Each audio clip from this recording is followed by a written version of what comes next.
Hi guys, welcome back to our channel. Today's video is not going to be a vlog. It is actually going to be my story about being 19 and pregnant with my baby girl, Luna. All right, let's just dive on in. Okay, so I was 19 when I got knocked up and I got pregnant with Luna. Yep, that's it, the end. No, okay, so basically I was throwing my guts up every single day. I felt like poop. I was like going home from sick every other day from throwing up or like feeling like completely horrible. I remember there was 3 days in a row where my manager sent me home because I looked so horrible and sickly. They were like, go home, you look like you have the freaking plague, you're not allowed to be here. And then a month rolls by and I remember I like threw up. It was the weirdest thing too, because like nothing triggered it either, whereas beforehand it was like gross things were just like I just was having a weird gag reflex. I don't really throw up when I'm sick even anyways, like even when have the flu. I think I haven't thrown up from being sick since I was about 7 years old, minus like pregnancy. So it was very strange and I thought it was just like a really bad flu. And I remember I like just out of nowhere started like I was a barback at top golf. I should have said that beforehand, sorry. I have ADD, so we're gonna be all over the place. I shouldn't say that because I'm gonna bash them in a sec. I was a barback at a certain luxury sports bar that involves a sport activity. There we go. And so I was just talking to my bartender. We were goofing off because it was one of the bartenders that I actually liked and was kind of good friends with. And we were just like goofing around and whatnot. And then like they were making a joke about like how I was like bloated. And they were like, ha ha ha, you're probably pregnant. You're so bloated. I'm like, no, I'm not. I'm probably just going to start my period any day now because I'm overdue by 2 months. And they're like, you're overdue with your period for 2 months. But that was a normal thing for me because I would miss my period for a month or 3 months and then like have a period for a month long. Yeah, I know. A bunch of OBs probably heard that and just went, girl, what the But yeah, I know. And so we were just talking and like joking around and they're like, ho ho ho, you're pregnant, Danielle, can't go out to the bars tonight.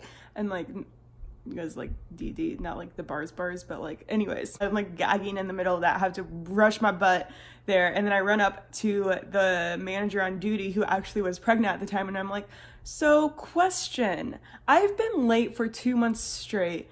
And I just threw up. And like, before I could even finish saying like get throw up out of like my mouth, like saying the words throw up out of my mouth, my manager stops me and is like, go home, take a pregnancy test and call me when you find out what it says. And I was like, okay, thanks. Because this whole time Nick's been also joking around, slightly joking, slightly being serious, like, Danielle, you're pregnant, Danielle, you're pregnant, Danielle, you're pregnant. I'm like, no, it's not possible. I can't be. Like, no, it's just my weird abnormal periods again. And so take the test and instantly, like literally the second the pee hits the second line on the test, it turns pink because we did first response, so it's the 2 pink ones. And then I instantly take another one and it does the same thing and I'm just like set it aside and I go, boo, Nick, get in here. And like Nick comes in and we both like are like looking at these like each test and we're just like, yep, I'm definitely pregnant. And then like Nick gets this like giant smile on his face and he's like, we're gonna be parents. And I was like, yeah, we're gonna be parents. And I was like excited, but at the same time in the back of my mind I was like, oh, babies are expensive and like that's a whole ass human I'm in charge of and taking care of and like have to make sure that they are a productive member of society and a good person and a nice person and like hopefully help change the world for the better and just like all those things that run through your mind when you're a parent and whatnot. So that was fun. So that's how we found out. And then we waited a month because we did the calculations. I downloaded an app and did the calculations, and then we went to the doctor and they confirmed it that I was 10 weeks along by the time that we found out, or 10 weeks along by the time that we found out I was pregnant. And so we waited another month to tell folks, even though we were way past the safe mark, just because we were so nervous of doing it, because Nick was scared of telling my dad, and then I was scared of telling his mom, because the very first thing his mom has ever said to me, not even hi, the very first thing she said to me was when I came over to Nick's house was, I better not become a grandma before I'm 50. And so I was so scared shitless of like telling his mom that we were pregnant, and he was so scared of telling my dad, because my dad and my brother both always like joked around. So we hadn't told anybody, and I was like, my mom was like, why aren't you going to work? What's going on? Why don't you come over? And why aren't you eating this? Why don't you love sour cream? You love cheese. I made you do this stuff and whatnot. I'm like, I'm good. I'm not hungry. I don't want it. It's like soft cheese. You can't have soft cheese. You can't have sushi. And those were my favorite things at the time. Still my favorite things, but like the vegan versions. Okay, sidetrack. And I was complaining about being really nauseous and having headaches and all that stuff. And so my mom's friend, Linda, who's actually my godmom, was like, are you sure she's not pregnant? And so my mom is like, I'm gonna buy you guys groceries, just being my mom, being a sweetheart. And she gets us groceries, and in the grocery bag is 2 pregnancy tests. We still actually have one of the pregnancy tests in our cabinet today, because I gave the other one from that box to one of my friends, which she wasn't pregnant, knock on wood, but and a box of condoms. Because that's my mom for ya. I think, what was it? It was like the day after she did that, where I was like, Nick, she knows, she has to know. Our friends that we were pregnant, and we were holding off on telling our parents, but because like, how we told my parents was like, I was on the phone with my mom, and I was like, hypothetically speaking, what would yours and dad's reaction be if I were pregnant? And she just straight up goes, you're pregnant, aren't you? I'm like, no, this is a hypothetical question for my psych class, okay? And she's like, no, you're pregnant. I'm like, no, this is for my psych class. And she's like, no, Danielle, we already know you're pregnant. And so that following Friday, we went over to my parents for dinner, and then we were like, yeah, we're pregnant. My parents love Nick. Like, Nick and I were already engaged before we got knocked up with Luna, and so like they already knew that like babies were in the cards for us and all that fun stuff, because we talked about it, where they were like, when are you having the wedding? So when are you guys gonna have kids? And like things like that, like what's your plan for the future and whatnot. And we were like, well, we'd like to be young parents, so we'd probably have kids like shortly after the wedding. And at the time, the wedding was planned for 2020. Yeah, 2020. Now it's been pushed to like 2023 at the latest, just because we want to be able to like have our wedding at our little farmhouse. And yeah, I'm getting sidetracked anyways, because like we want to plan an olive tree, mumbo jumbo. Okay, moving on. And so that was pretty easy. It was a real, like, once we ripped off the Band-Aid, everybody was like, well, we're gonna be grandparents. We get all the joys of having kids. And really, I'm pretty sure the first thing my dad said, he wasn't like mad or anything. I'm pretty sure he was just like, you better hope it's not a girl, because you're gonna get a run for your money if it's a girl.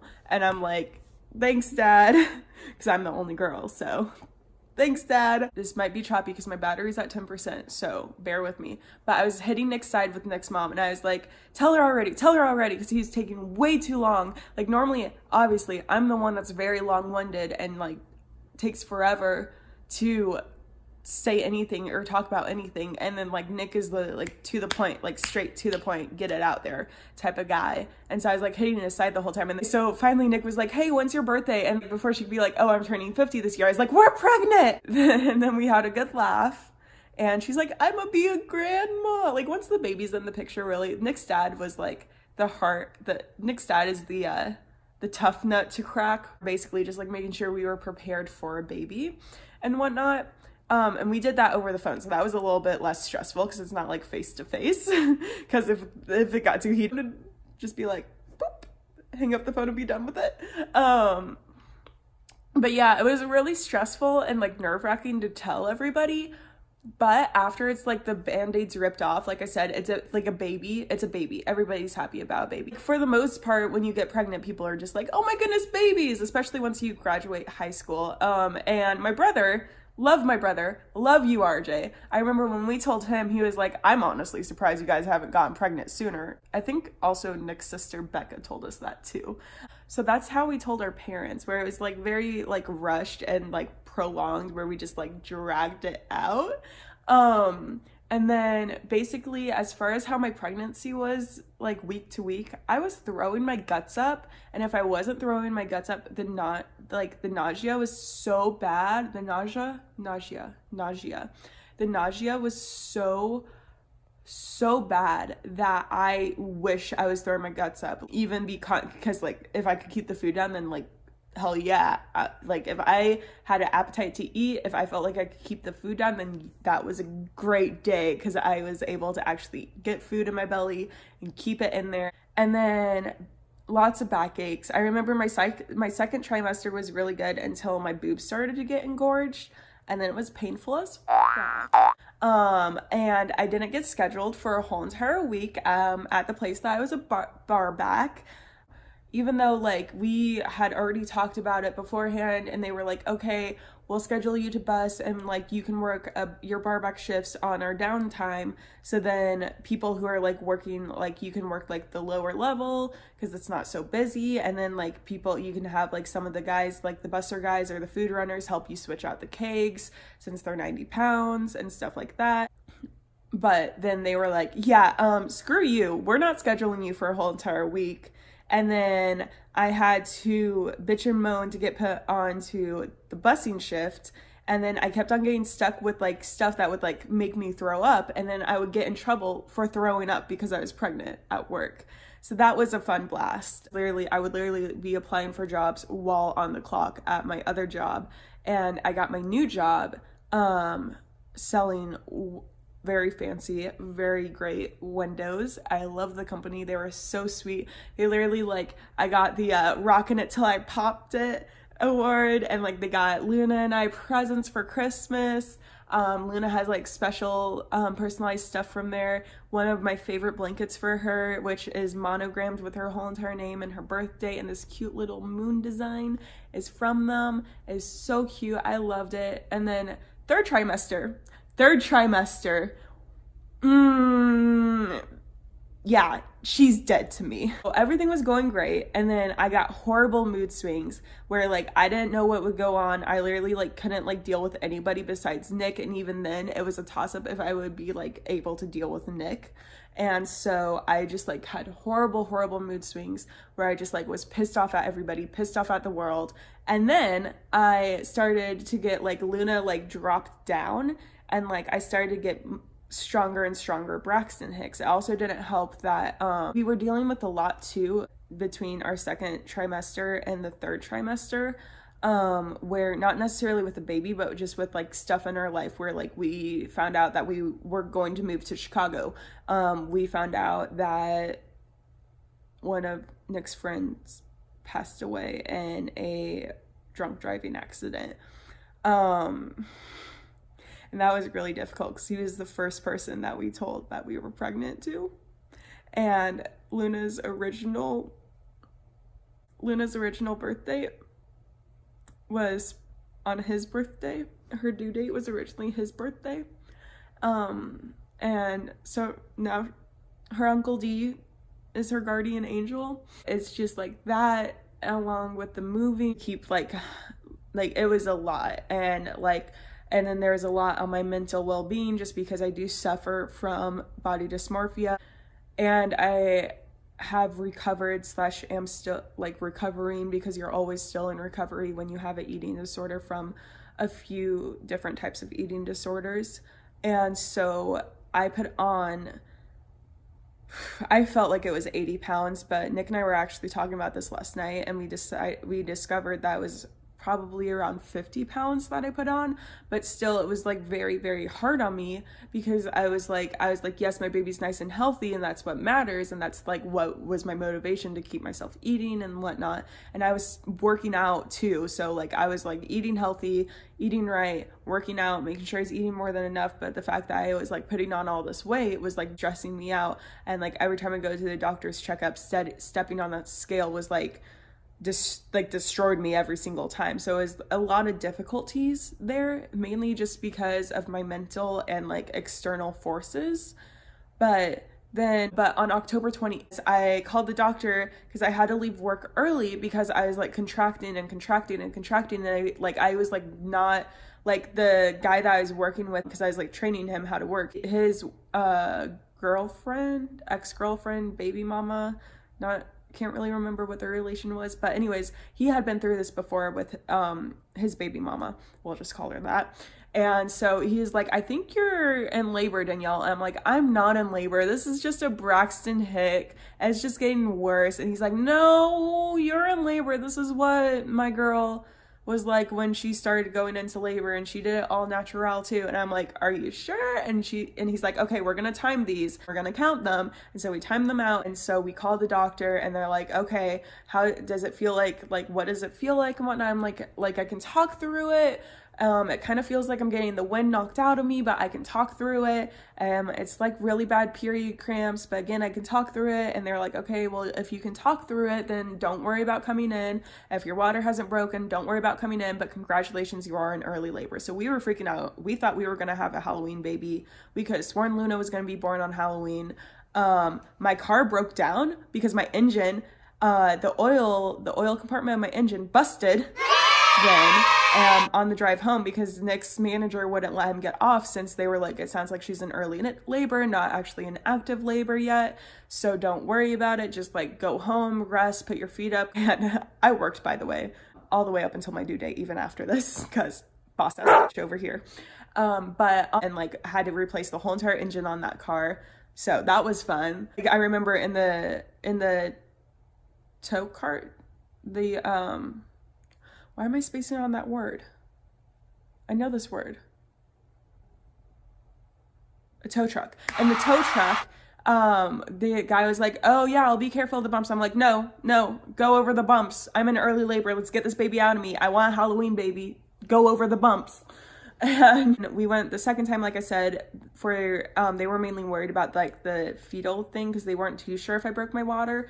And they did think that maybe I had like the hairline fracture of a break, where it like trickles down and stuff. But then after they did their test, they're like, well, it looks like everything's fine. The heartbeat's fine. And they said something about my contractions, which I'm pretty sure at the time they were probably talking about being in early labor.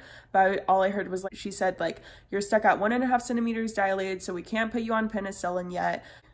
The third time we went in, and the girl made a joke, because this time my mom took me, because Nick's manager was like, no, this is another false alarm.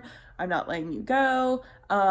She can find somebody else to take her to the hospital. And then if it really is the real deal, after she gets out of triage, then you can leave work and go. Yeah, so my mom takes me, and the girl doing the triage, monitoring it, she's like, she's like monitoring it, and she's like, do you feel that? I'm like, what do you mean? And she's like, do you feel that? I'm like, are you talking like a baby kick, a contraction? Do I feel what? And she's like, a contraction. I'm like, oh yeah, I've been having really bad Braxton Hicks. And she's like, well, congratulations, you've been in early labor for a month then. Because she's like looking at my reports, and she's like, yeah, it looks like you've been in early labor. You've been in early labor for not a month at that time. It was 3 weeks at that time. Yeah, 3 weeks at that time. You're in early labor. I'm like, ha ha ha, nice one. I can't be in early labor for a month. That's physically impossible.